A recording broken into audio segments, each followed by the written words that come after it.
Welcome to Creative Brews. I'm Kristen, and this is your weekly dose of creativity, where photography, design, and life come together.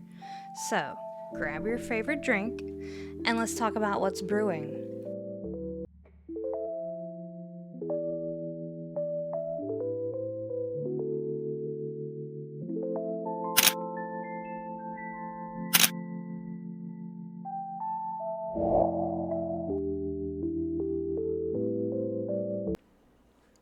Hello, and welcome back to yet another episode. And today's episode is going to be a little different than the last episode just because I will probably have these kind of types of videos sprinkled into what I normally do. Normally it's a video podcast. And usually it, has me in the video. However, sometimes you don't really have time. Well, I can't speak for you, but for me, I sometimes don't have a lot of time, especially being a new mom and taking care of a baby, and now, running a business and stuff like that. So sometimes it's easier for me to just, bring up my software, and my microphone is always out. So, yeah, basically, time just doesn't permit you always being able to do what you normally do. So, what you do is you roll with the punches, and we kind of go with the flow, right? So, which is very fitting for today's episode. So, this is something that I've wanted to talk about for a little bit of time now. So today's episode, we're going to talk about being an empath and what that means. This is something that you can't become an empath. So if you're looking for that, I'm sorry to break the bad news to you, but if you're not an empath, you cannot teach yourself to become an empath, unfortunately. But also, fortunately. This is something you're either already wired with, or a lot of times you learn these, I don't know what you would call it, I guess trait from childhood. So it's something that you've basically learned, or your subconscious mind, rather. It's not something that you can learn. So let me just go ahead and break that news to you. So like I said, if you clicked on this because you're like, oh, I want to become an empath so that way I can read people and have this superpower, this isn't the episode for you. And I hate to break it to you, but it's not something that you can learn. It's definitely not a superpower. I guess it is, but it's also not. I feel like being an empath is something that you already subconsciously do. You're not thinking about it all the time. It's a mixture of that mixed with your intuition. So I kind of feel like it's a mix of your subconscious mind mixed with your intuition. So we're going to go ahead and get started and dive in. You've probably sort of learned, basically your subconscious mind teaches you, and your mind teaches you ways of coping and getting through things and stuff like that, whether that be in your childhood or adulthood. And a lot of times, stuff that you learn from your childhood, whether your childhood was traumatic or not, or whether your parents were, quote unquote, perfect or not. Nobody's parents are perfect. So, there's not, the word perfection just doesn't exist in this world. So you're just only the best that you can be with what you know and what you allow yourself to be. Hopefully that all makes sense. I guess what I'm saying is a lot of this you learn from your childhood. You learn from your parents. And like I said, your parents are only as good as what they knew then, and stuff like that. Like their skill sets, what they knew. So if you had like super young parents, odds are, they were only trying to do the best that they could, So, and again, you have, and these are just people around in the world anyway. So I'm not talking about just parents right now, but you have people pleasers, you have empathic people, you have various different traits of people in the world. And so, for me growing up, I had two parents, my mom, my dad. And I'm not going to get too personal just because I want to respect them. If you are an empath, I will word it this way. If you're an empath, you most likely had either two parents or one parent. Either way, whether it was a parent or a guardian or your grandma, grandpa, whoever took care of you, aunt, uncle, whoever. If you've had to ever deal with a narcissist in your life, then you probably most likely are an empath. The reason why I say it like that is because you learn from a very young age, usually. That's just where I'm going to go with it. Maybe, I don't know. I feel like these traits you learn at a very young age. And you learn them subconsciously, like you don't know you're doing it, but you can read people very well. And it usually comes from having some kind of guardian or parent who you constantly have to read. And 9 times out of 10, that means that they are a narcissist or have narcissistic traits, okay? In this episode, we're basically going to explore what it means to be an empath. And basically, an empath is a person who feels deeply, and that's with emotions and energies. This is, like I said earlier, it's a gift and a curse, I guess, or it has its challenges. I'm going to basically read the definition so that way for the people out there who don't really know what I'm talking about, maybe this is your first time hearing about this, or maybe you've heard about an empath but you just don't really understand.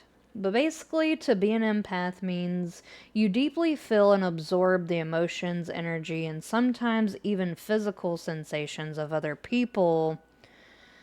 Or it could be, social gatherings, social events, period. You often feel these sensations very intensely, and it goes beyond simply having empathy. So when somebody says, oh, I have empathy for that person or on that person, this is not what I'm talking about. I'm not talking about somebody who, oh, well, I feel that for you. No, I'm not talking about the feeling. The ability to understand and relate to someone else's feelings. An empath actually feels what others feel as if it were their own experience. So that is what I'm more so talking about. I'm not talking about somebody who's like, oh, I feel so bad for you, or oh, I have empathy for that person, or something like that. That's not what I'm talking about. I'm talking about, like, if you're empathic, 9 times out of 10, you can read people very well. So let's say you're hanging out with a friend who maybe you haven't seen in forever, or maybe you just don't really have a great friendship with this person. You can just read. So they'll say, "Oh, I'm so happy for you on your new business adventure," or "I'm so happy for you that you got that new job," or "I'm so happy for you that you were able to finally buy your dream home." They're saying that and you're hearing that, but actually you're reading that they're lying. You can tell a lot about a person by their body language, their energy shifts, and basically how they carry themselves, especially when you are in your, maybe you've had a lot of successes in your life recently, or maybe you finally landed that dream job that you wanted, or whatever the case is. Maybe you thought this person was your friend, and then it actually comes out that they've only been your friend because, you haven't succeeded above them, if that makes any sense. I hope that makes sense. Basically, what I'm saying is, you're over here, you're excited. I've finally, we finally bought our new home, and it's my dream home that I've been wanting and working my ass off for. And you thought you would share this enjoyment with your friend who actually has been stabbing you in the back, and who actually doesn't want the best for you, and who actually is jealous because of what you've been able to accomplish and do, and your successes and stuff like that. That's what I'm talking about. And you can read when somebody is like, yeah, I'm so happy for you. Like, you hear my voice and you can tell, something's up there.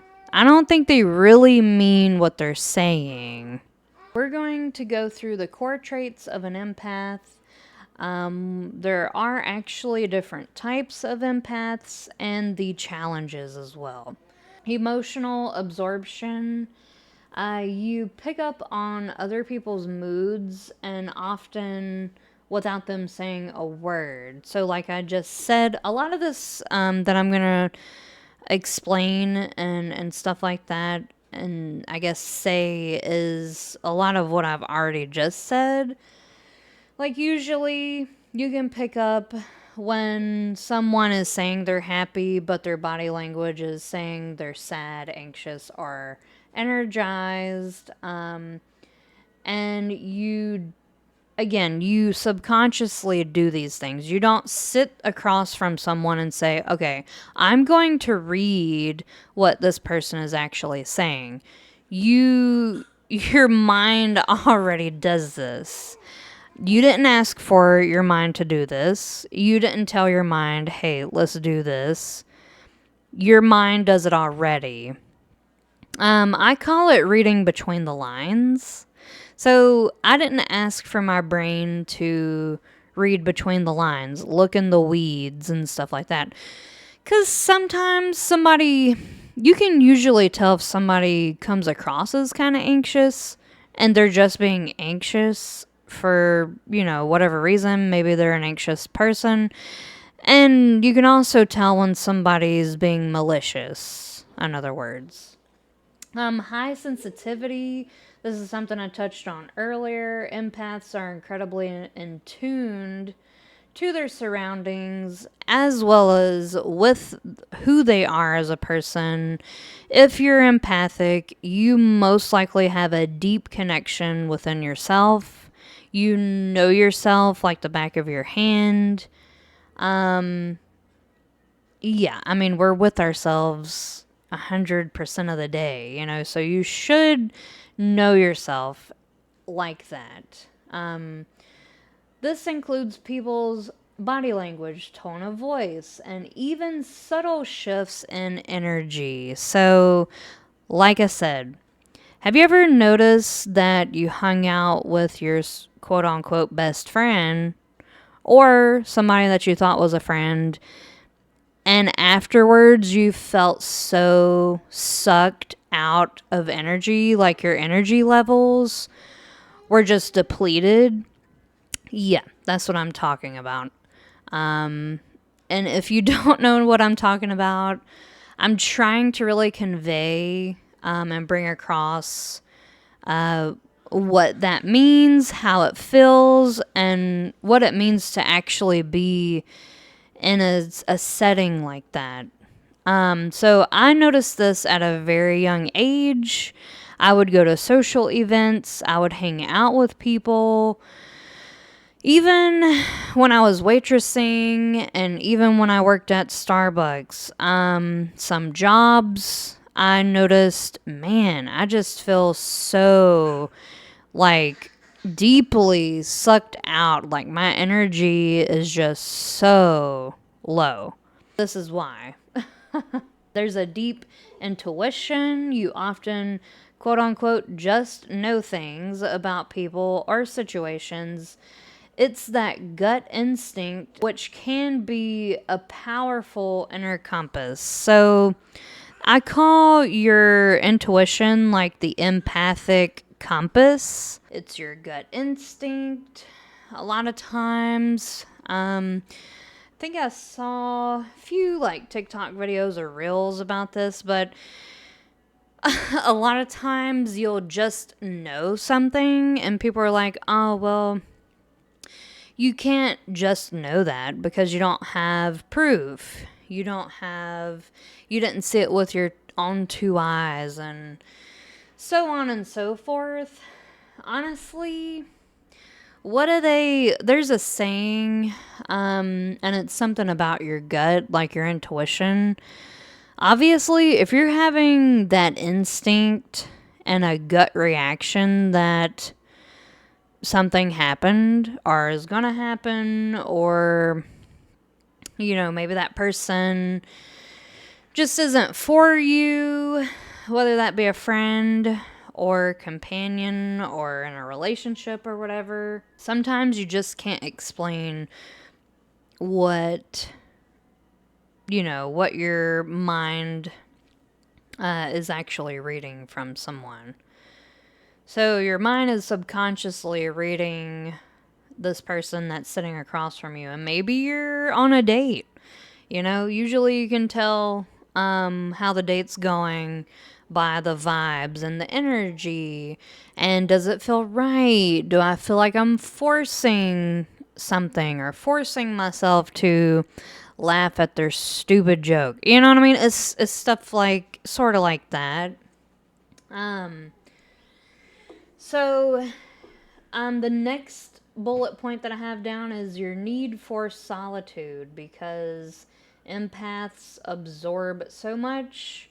We often need time alone to recharge and separate our own emotions from those of others. This is a big one. This is how I definitely knew personally that I was an empath. Even growing up, even whenever I was living at home as a teenager, I was constantly like in my room, by myself, because it's not because I don't love my family.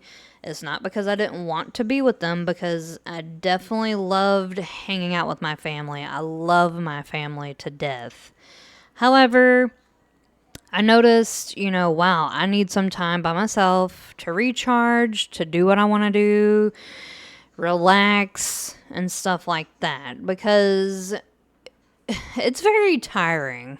Let me just tell you.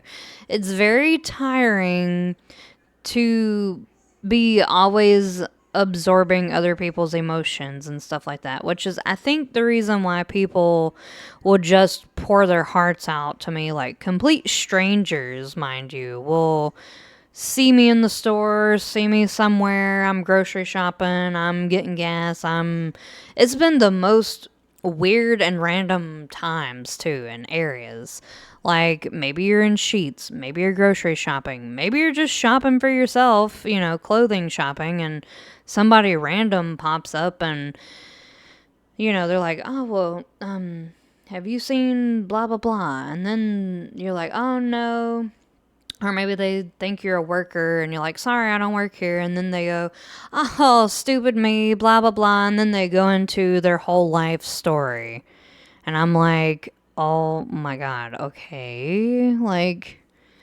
And it took me a while because a lot of times I'd be like, why did that happen? Why does people feel the need to, just pour their hearts out and tell me their whole life story? Like, that's kind of strange. And then, as I've gotten older, I've, looked at it from a different point of view. Maybe they needed somebody to listen to them.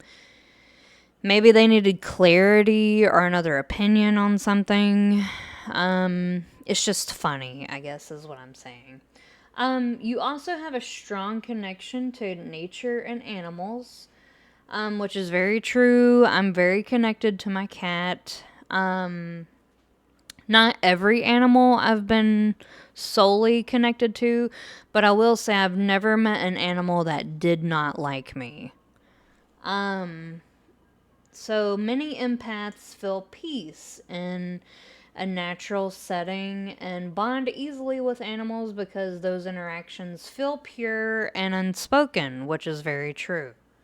Okay, so after that's all said and done, we're going to go through the types of empaths. I've got 4 bullet points for that, and then we're going to go through the challenges and I guess why it feels like a superpower as well. So, you have emotional empaths, physical, intuitive / spiritual, and environmental empaths. The emotional empath feels other people's emotional states. The physical empath feels physical symptoms or pain that belong to others. Intuitive and spiritual empaths pick up on deeper insights or vibes, sometimes about the future or hidden truths. The environmental empath feels energy from places, crowds, nature, or even objects. Me personally, I kind of feel like I have a little bit of each one. Like, I feel like, excuse me, I feel like I have a little bit of all of those to some degree. I definitely am the emotional and physical and spiritual and definitely intuitive. I have a little bit of environmental. It's just that it depends on the crowd and the place and the object. Nature definitely 100% recharges me and I feel energy from that. Crowds, not so much. Places, it just really depends on those things. So if you're ever wondering if you're a fellow empath out there listening or watching, there you go. You can do your own research. I did a lot of research, by the way, which is why it's kind of taking me a little bit of time and why I'm trying to kind of get through all of this, because I kind of read a bunch of things, I've researched a bunch of things, and have dwindled it down to this. So the challenge here, while being an empath is a gift, it also comes with challenges, obviously. Some that I touched on before, like emotional exhaustion and burnout, difficulty setting boundaries, which is why a lot of us become people pleasers and we put people and businesses and other things above ourselves. Struggles with crowded or emotional charged environments. I'm definitely 1000% that.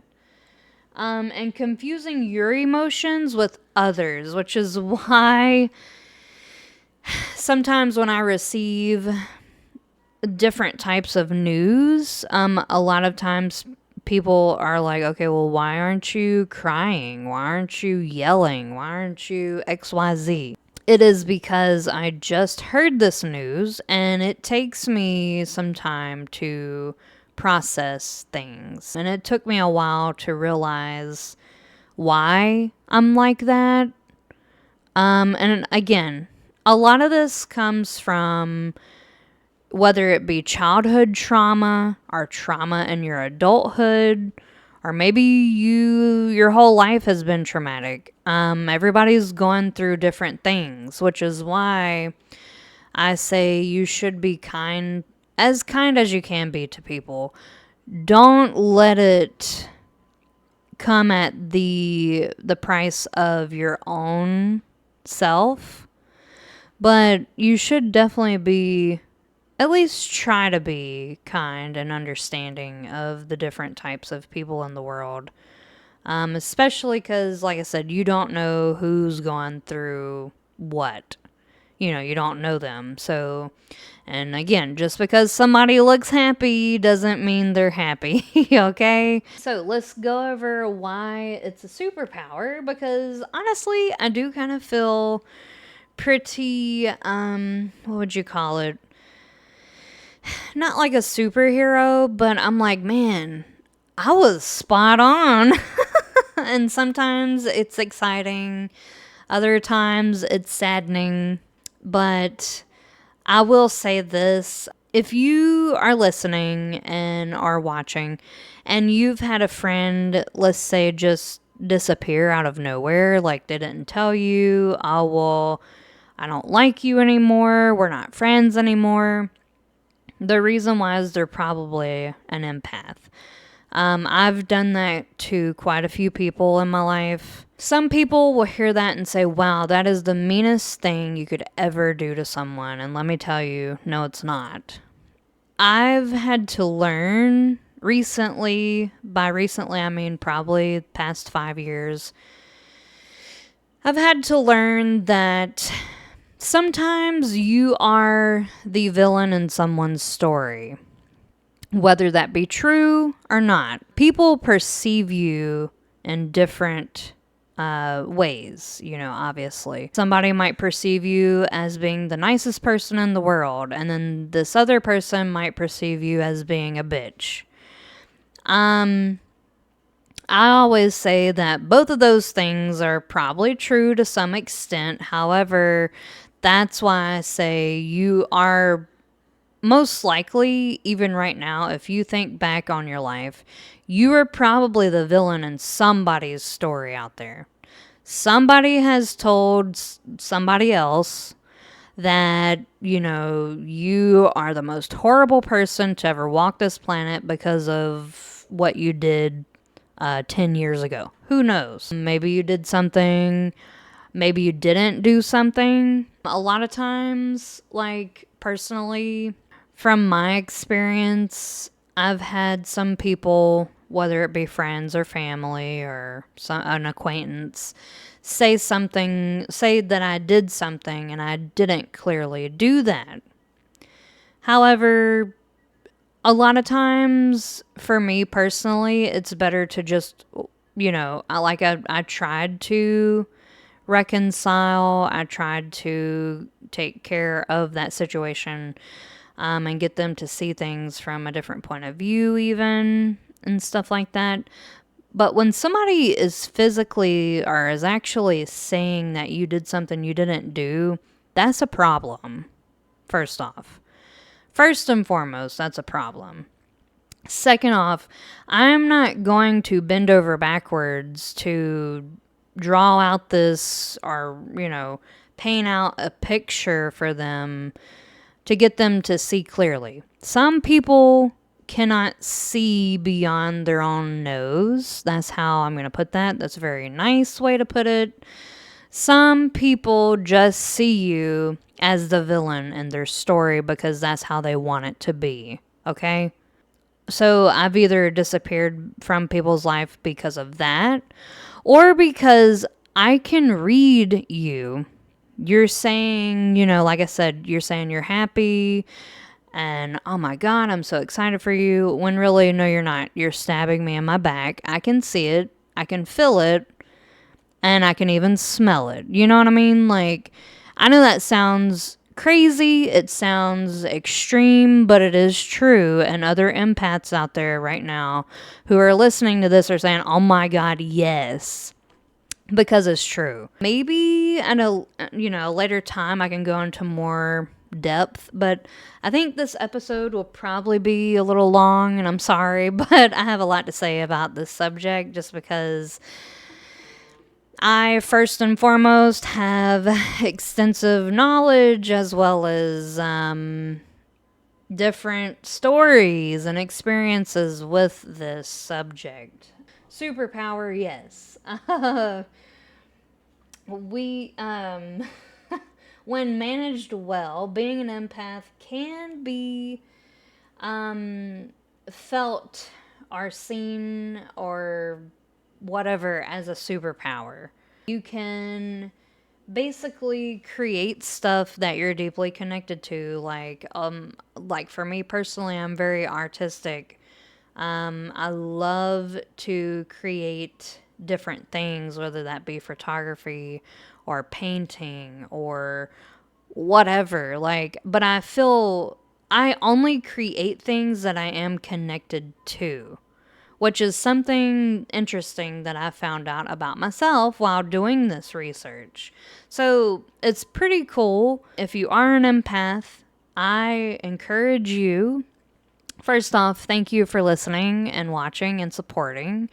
But I encourage you to do your own research, and maybe if you're not fully connected to yourself, maybe do the work and figure out ways of not only healing yourself, but being able to take time for yourself and to really, because when you take time for yourself, you're able to reconnect to yourself and fully be in tune with who you are and why you're an empath and, what did you encounter in your past to even become an empath and stuff like that. You are an incredible listener and healer, which again, I think is the reason why if you're an empath, you've probably been grocery shopping or out and about, and a random person or people